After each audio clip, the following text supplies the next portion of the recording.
Good evening, everyone. Welcome to the American Sports Connection. I am your host, the one and only Joey Railroads. I'm here with my buddy Jason. How's it going, dude? Not bad. Just got a heart attack. For some reason, I zoned out in the 10 seconds I was waiting for you to start talking. It's okay. I don't know what happened there. All right, well, real quick, everybody, before we get started, if you want to find us on social media, it's facebook.com/American Sports Connection or on Twitter at AM Sports Con, CON, pod, POD. And if you want to check Jason out, he's on Twitter at A Geek of Nature, all one word. All one word. And I'm getting used to that now. Yeah, all one word. Whatever works. So what did you think of the games this week? Let's see. Well, it was an alright week. I mean, the Thursday night game sucked. I mean, obviously. Yeah, I kind of felt bad for Brian Hoyer. Yeah, well, I'll get into that in a second, but the Sunday morning game, I caught the end of it, kind of boring too. Other than that, I mean, it was a decent week. Actually, let me put it like this: it was a week that underwhelmed in a lot of ways, and for other reasons that weren't really the game's fault, I guess you would say. But yeah. Yeah, I know what you mean. All right. Well, let's get into it. The Bears lose to the Packers. Yes, 26-10 Green Bay. Green Bay's defense showed up, man. No, they didn't allow a touchdown because the only touchdown the Bears scored was a defensive touchdown by Floyd. Yeah, the strip sack. Yeah, Leonard Floyd, yeah. I see Brian Hoyer with the broken arm. That looked nasty. When Clay Matthews hit him, I was talking to our buddy Mark, and I told him, I think it might have been you. It was either you or Mark, and I said his arm's broken. As soon as I saw the helmet hit him, I said his arm's broken. Yeah, Green Bay scored, 21 unanswered points to win the game in the second half. Here's an interesting thing now. I don't know how bad Jay Cutler is, like, health-wise, but are they really going to put Matt Barkley out there? If they want the possibility of getting the number one overall pick, maybe Cleveland messes around and wins a couple games, just play Barkley. I mean, they gotta go forward into a rebuild anyway, so, but, yeah, Barkley ain't going to win you a game, I don't think, but we'll see if they do start him. Just a couple of notes real quick. Aaron Rodgers had a pretty big game, pretty big second half, too. 326 passing, 3 touchdowns, and what's his name? Devontae Adams had 132 yards and 2 touchdowns, so he had a big game, too. Yes. That's about it for that game that I have. Yeah, that's basically about it, because I actually watched this game till about I'll say the end of the third, beginning of the fourth, and then it just got away, and I was just like, Yeah, usually in those Thursday night games, if they get away, usually it's time to call it a night. Oh, yeah. All right, let's go to the Sunday morning game. The Giants hang on and beat the Rams. Yeah, Case Keenum, 4 interceptions. I just read that during their bye week, Jared Goff's going to get snaps with the first-team offense, so we might see his NFL debut not this coming week, but next. So I hate to make excuses for a quarterback, but some of those interceptions were not his fault. Yeah, but when you throw 4, though, I know, like the last one was definitely not his fault. The guy just, I remember it was either a miscommunication or something because he gave up on the route. And he literally, the Giants guy just stood there and caught it. Yeah, I think the big play in this game was the Landon Collins 44-yard touchdown return off of an interception. That was crazy. Yeah, I didn't see the first half of this game. Usually on Sunday mornings, I'm either up and gone early or I'm sleeping in. So a 9:30 start just isn't very good for me schedule-wise. And that's all really about this game. It wasn't anything like super exciting.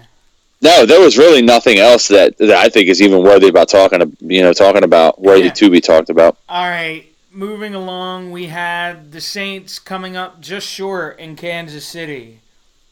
Yeah, man, that Breeze would end up. Breeze, like, win or lose, he's going to light the stat sheet up. He had 367 yards and 3 touchdowns in this game. I know, it's crazy to think whether, like you just said, win or lose, he's always going to put up numbers. Yeah, I love him because he's my fantasy quarterback. But he's playing Seattle next week. So we'll see what he does then. But every week, it seems like if my team gives me anything decent, I'm going to win because Breeze is giving me 30 or more points a week every week. It's ridiculous. Yeah, this game, for the 27-21 game, Kansas City pretty much seemed like they controlled this game the whole way, in my opinion. It didn't seem like New Orleans had a shot at winning this game. Even though it was only a 6-point game, I just felt like Kansas City played so much better. Other than Drew Brees, they just... I don't know. I mean, I might be off, but that's the way it just felt. Because the Saints' defense is their Achilles heel. Oh, yeah, every year it's going to be. Their defense is just bad. Like, they're paying Jairus Byrd all that money, however you pronounce his name, and he might be one of the most overpaid players in the NFL right now, Jairus Byrd. Yeah. Yeah. I agree with that. Nothing else really about that game stands out to me. All right, next we had the Colts hanging on against the Titans. Yeah, this was...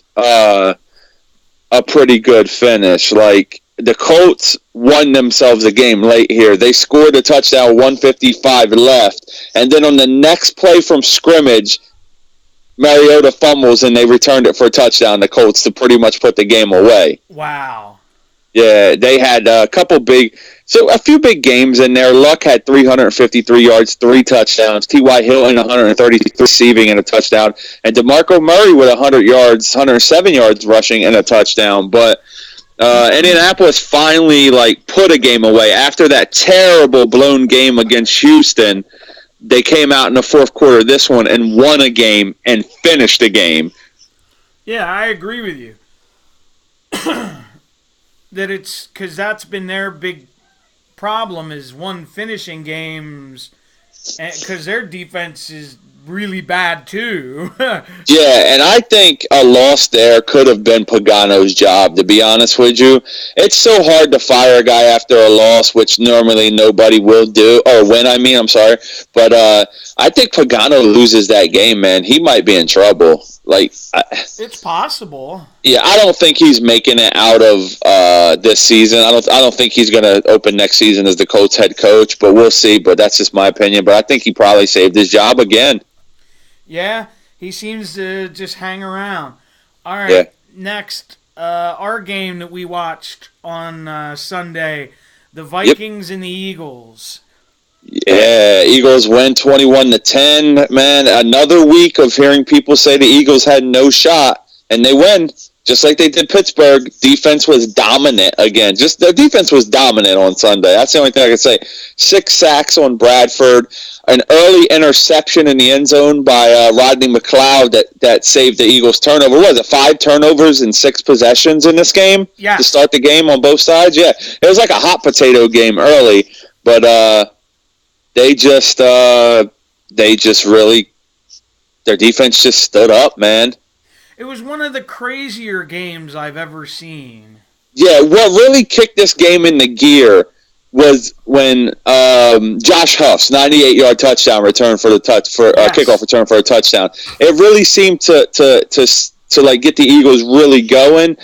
Like I said, they sacked Bradford 6 times. They were all over Bradford. I think I read something where they blitzed him 25% of the plays. They blitzed Bradford, and it worked because Minnesota has a lot of defense, but their offensive line is very beatable. They keep losing guys on it, and their Achilles heel this year is definitely going to be their offense. If you get in, and I think the Eagles put a blueprint up for how to beat Minnesota going forward. Oh yeah.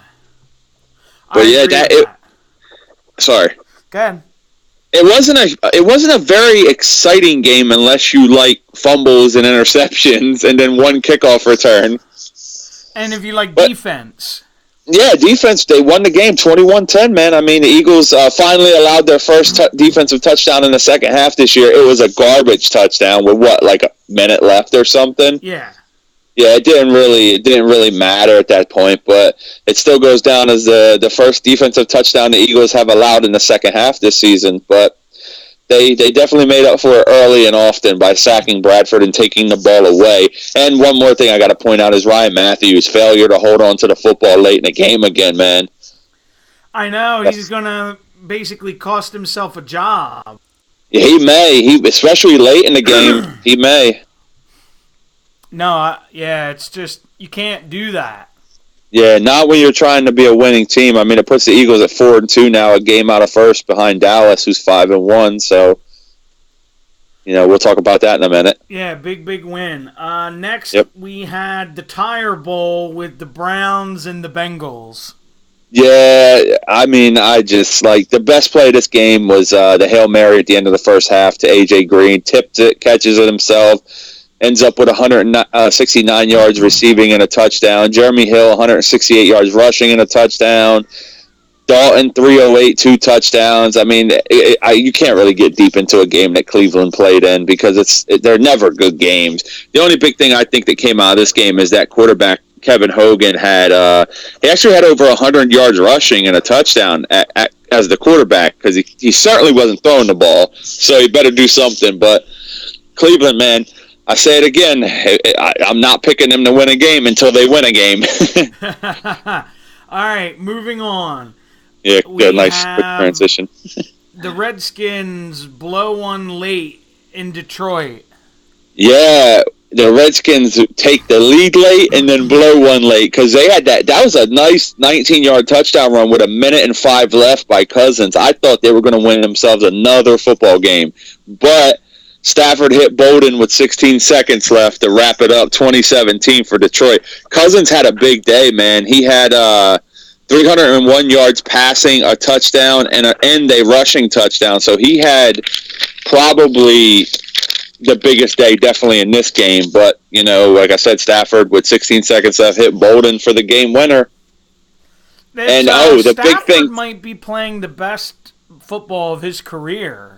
Yeah, and the big thing is this about this game with Washington is they lost Josh Norman on that one play too, where he hit his head on the turf. That was nasty. Yeah, he looked like he was out cold when he went down. His eyes did not look good.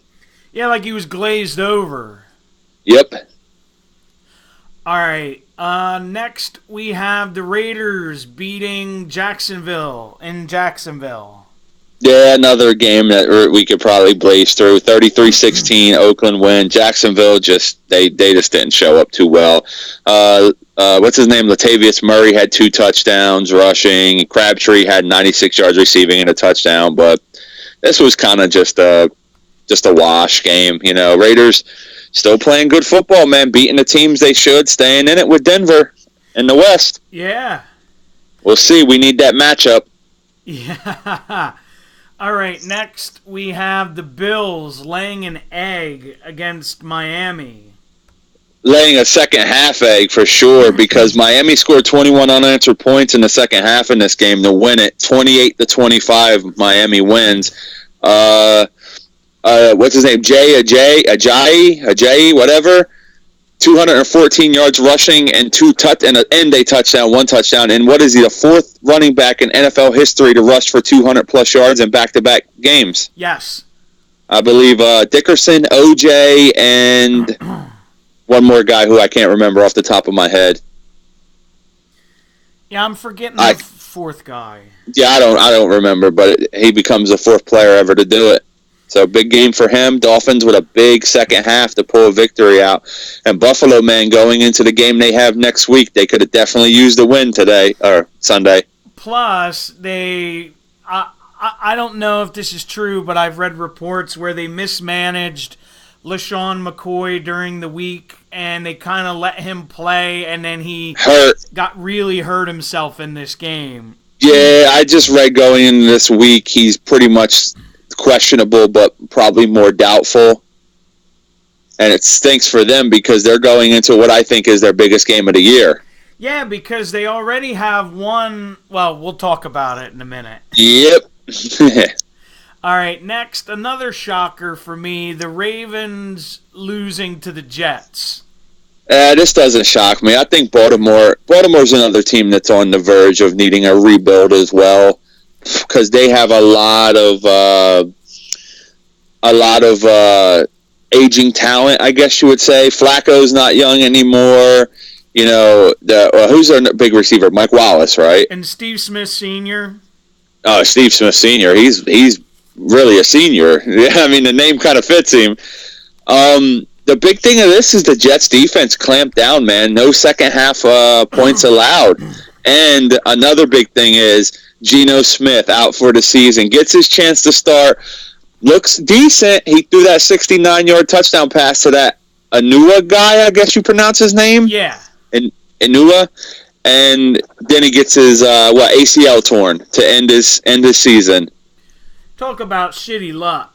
Yeah, I mean, it's just the way things go, I guess. Shit rolls downhill, or whatever they say.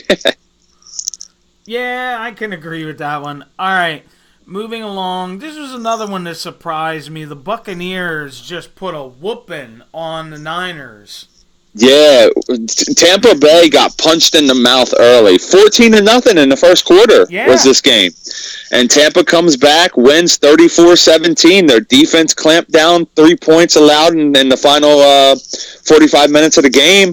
Jameis Winston had 3 touchdowns passing. Mike Evans, 2 touchdowns receiving. They won it 34-17. I mean, there wasn't much else in this game. Kaepernick did not look good at all. So any San Francisco fans, which I don't think there are any, that had dreams of him, coming out and looking great and saving them, it's not going to happen. I think Bulky and Chip Kelly and that whole staff is gone soon. And I don't know if, sorry, go ahead. I said it has to be. Yeah, and I don't know if you saw, but there's the rumors that they may be trying to deal Joe Staley, the big tackle, and the wide receiver Torrey Smith as well. I didn't hear Staley. I did hear Torrey Smith. Yeah, they said that they won a first-round pick for Joe Staley. Good luck. You're not getting that. I was reading today that some scouts or whatever said that they'll be lucky to get a second-round pick for him, but I saw Torrey Smith was actually linked to the Eagles late last night and overnight, and I think it was Jason La Canfora, however you pronounce his name, was saying that he thinks the Eagles possibly could also be linked to Alshon Jeffrey soon. Yes, but I heard that on the radio today. I think the deadline's coming up on Sunday, right? I think so. So we'll know very soon.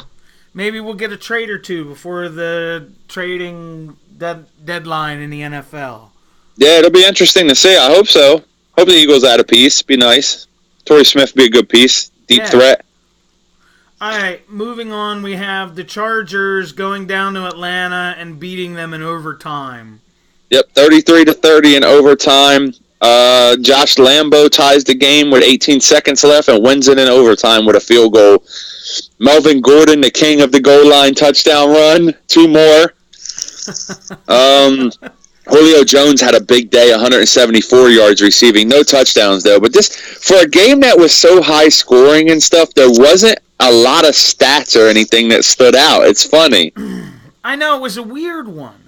Yeah, it wasn't. The score did not, the score makes it look like it should have been a huge, exciting game, but I didn't think it was that great. Because Ryan they ran the ball a lot. Yeah, it wasn't an amazing, an amazingly exciting 33-30 overtime game. No. Could have been worse because, there's another game this week that went into overtime that, All right. Next, we have the Patriots beating the Steelers. Yep, 27-16. I'll tell you what, Landry Jones was not as bad as I expected him to be this week. He really was not. 281, a touchdown, and interception. Antonio Brown had 106 yards receiving, no touchdowns. This game went the way I expected it. No Roethlisberger. I didn't think it was going to be much of a game. They're still the Patriots, LeGarrette Blount actually had the big game, 127 yards rushing and 2 touchdowns, and then Gronk had his 93 yards and a touchdown. I think Gronk might be back, man. Watching him these last 2 weeks, it seems like he had that long touchdown down the seam. Yep. But yeah, I think the big thing that came out of this is that maybe Landry Jones isn't as bad as I expected, because I remember we talked last week when we were picking the game, and I was like, man, how many interceptions is Landry Jones going to throw? 3, 4, and he ends up throwing 1, but he didn't look bad. He managed the game, but the thing is, if you're going to beat the Patriots, you can't just manage a game. You have to have a big game. Like Roethlisberger might have had a big game, you know? Yeah, the one issue with Landry Jones was he threw that awful interception in the end zone in the beginning of the game, and that really hurt them. Yeah, that's not a way to start. But it's good to see, though, that he kept his head and rebounded. Yeah. All right. Moving on, we had the exhilarating Sunday night game with a 6-6 tie with Seattle and Arizona.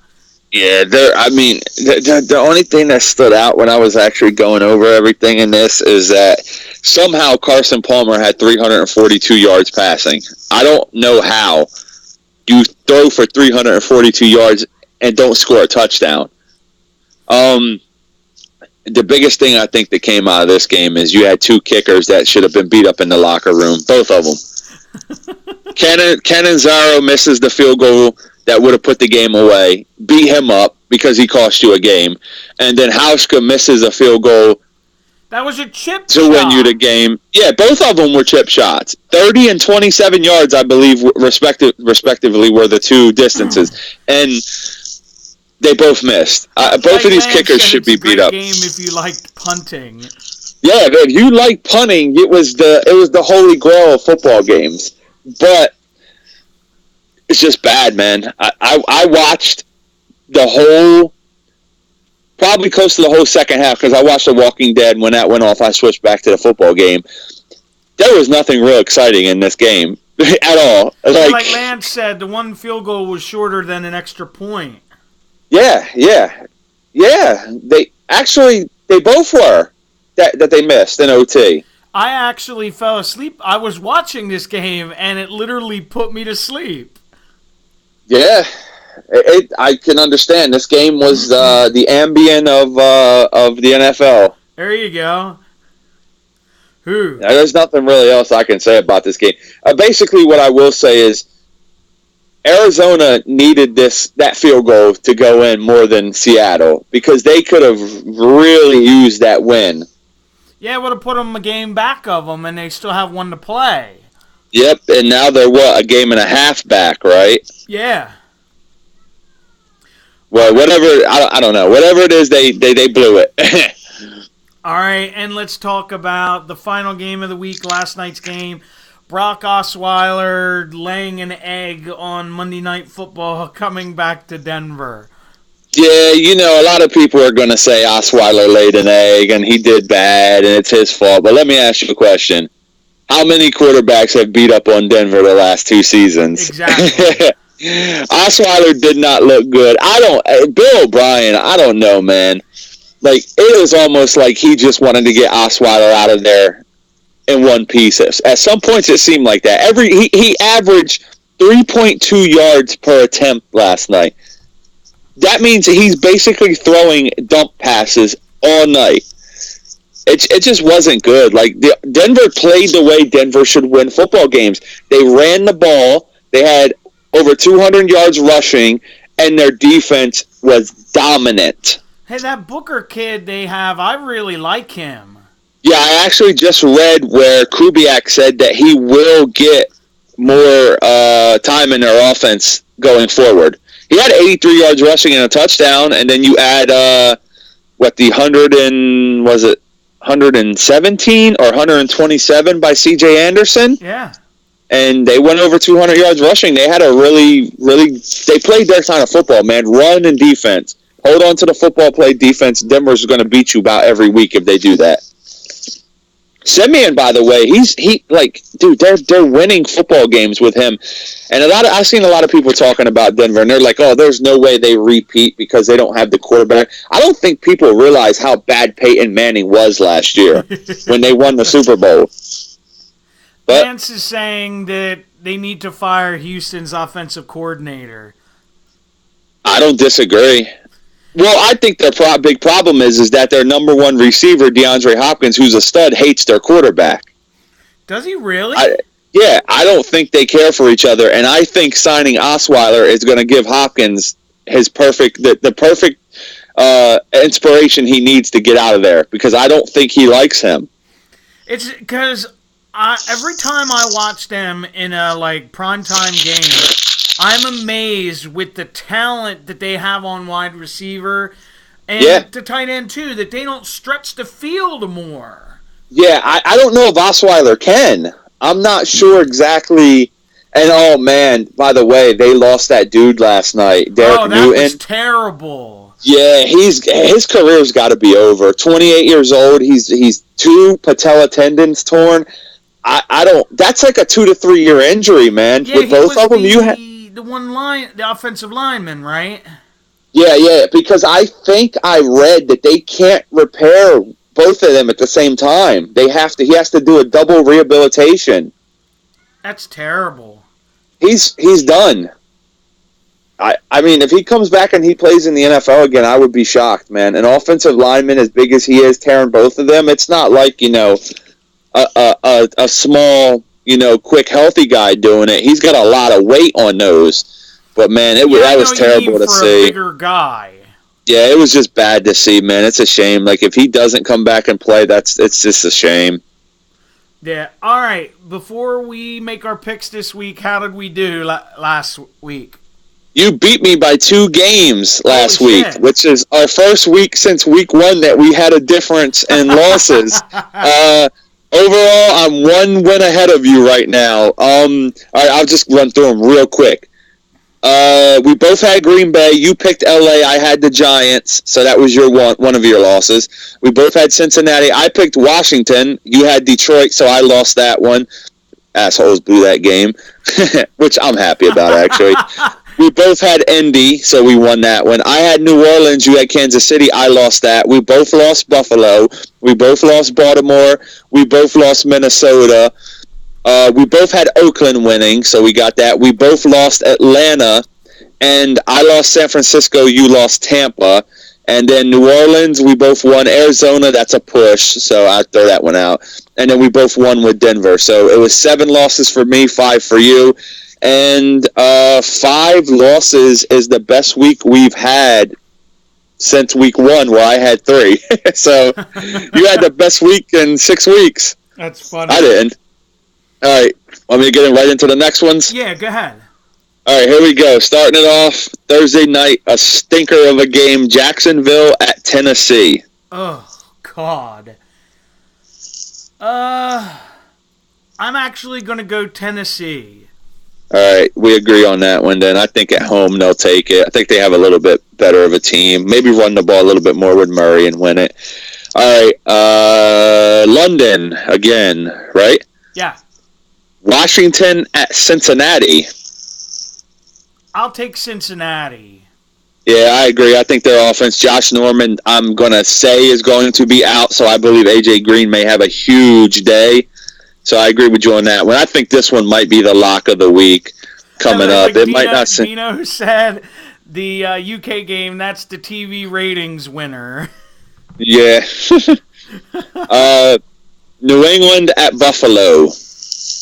I have to take New England because Brady is back. Yeah, I can't take Buffalo. They're limping into this game too. I think LaShawn McCoy hurt. I gotta go New England. All right, the Jets at Cleveland. I have to take the Jets because I just can't. We've mentioned this before. I can't take the Browns. Lock of the week. Anybody playing Cleveland? All right, moving on to Kansas City at Indianapolis. Ooh. I'll go with Kansas City just because their defense is a little better. Yeah, and do you remember last season? I think it was Kansas City won like their last 9 games or something like that. Yes. I think they're going to start turning it on. Andy Reid usually turns it on in the second half with his teams. Pushing into November and later is when Andy Reid teams are normally on fire, and I believe that's what's going to happen here. I believe Kansas City wins this game. Indianapolis, maybe Pagano on the hot seat once again, but we'll see. All right, here goes a good game right here. Just offense against defense. Seattle at New Orleans. Ooh. I'll go with Seattle. Yep, I agree. So far, we're all locked up. I just think New Orleans defense isn't good enough to stop Seattle's offense either, so that's why I think New Orleans loses. Yeah. Okay, I think this is a good game. Oakland at Tampa Bay. Ooh. I'm going to go with the Raiders because they're kind of seeming like they're on a roll lately. I agree. I think all roads for the Raiders are leading to Denver. That's when we're really gonna see what they have. Yeah, I just think Oakland's offense will put up bigger numbers and have a pretty big day. I think they run the ball a little better with Murray and yeah. All right, Arizona at Carolina. Ooh. Yeah, I didn't think at all about this game. I went straight for Arizona, and I'll tell you why. That tie is going to give them a lot of inspiration. And I don't think Carolina can stop David Johnson at all. Huh. You know what? I'll go with Carolina because they're desperate. Okay. I think they're past desperate. You sure you want them, right? Yeah. Okay. Here's another. This game, man, this is a toss-up to me. I don't know.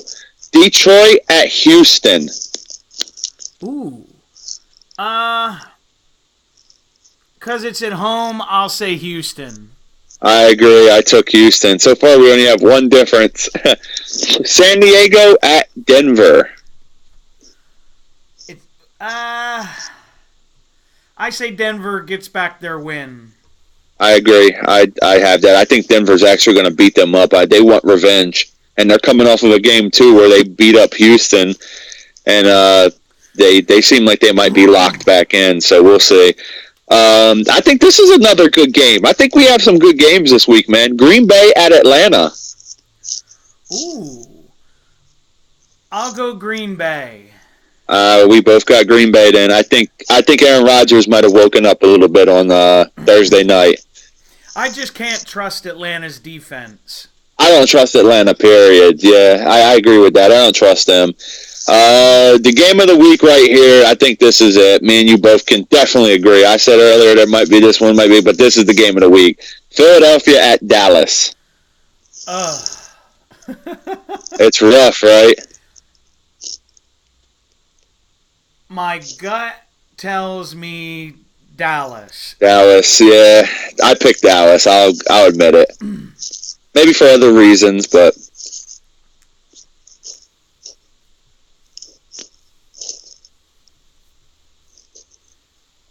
I smell smoke.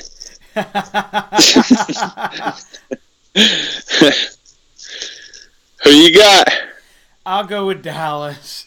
Let me tell you why I think. We talked about why I think Dallas wins. Yeah. I think that the running game for Dallas, Ezekiel Elliott and that offensive line wins them this football game. That's my opinion. I just think Dallas right now, Dez Bryant's supposed to be back. I think Dallas has a better shot at winning this game because of the Benny Logan's out too in the middle for the Eagles. That's kind of a big hit when it comes to stopping the run for them. So I think Dallas takes this just because I don't think the Eagles, because the Eagles are basically, when they faced a good team with a good offensive line this year, they kind of got ran on big time. And I think it happens again Sunday night. I don't want it to happen, but I'm going Dallas. All right, final game of the week, Minnesota at Chicago on Monday night. Who punished us with this game on Monday night? I think what's going to happen, is Chicago's going to get punished because Minnesota's going to be pissed. Yeah, Minnesota basically takes out all their frustration on the poor Browns. Yep, I agree. I believe that whoever's... Yeah, well, Bears, Browns, it works either way. They both stink. I think whoever the quarterback is for the Bears this week may want to get his last rites read to him before the game because he may get killed. Or get a nice life insurance plan. Yeah, his family better up that insurance policy. All right, going through, we both have Tennessee over Jacksonville. We both have Cincinnati over Washington. We both have New England over Buffalo. We both have the Jets over the Browns. We both have the Chiefs over the Colts. We both have Seattle over the Saints. We both have Raiders over Bucks. I have Arizona. You have Carolina, our only difference of the week. We both have Houston over Detroit. We both have Denver over San Diego. We both have Green Bay beating Atlanta. We both have Dallas beating the Eagles on Sunday night, reverse jinx. We both have Minnesota beating Chicago on Monday night. So we only have one difference in picks. So one of us is going to win, the other is going to lose for sure this week. Absolutely. There cannot be a tie. Unless that game ends in a tie. I was going to say, the only primetime game this week that's good is the Eagles game. Oh, God, yes. Because I think the other two are trash. Yeah. Especially that Thursday night game. At least Sunday night, you're going to see a good Minnesota team play. Yeah, it's just like, you're like, wow. Really, like, the only people you're going to see really watching, like, Thursday night are, like, degenerate gamblers or people with, like, fantasy guys in that game. Yeah, and fans of the teams. That's about it. Yeah. Because the Flyers play Thursday night. I'm going to be watching them, so. Yeah, that makes two of us. Yeah. All right, everybody, we're going to get out of here for today. Don't forget to like, comment, subscribe, share, thumbs up, all that good stuff. And we will see you back next time. Have a good day, everybody.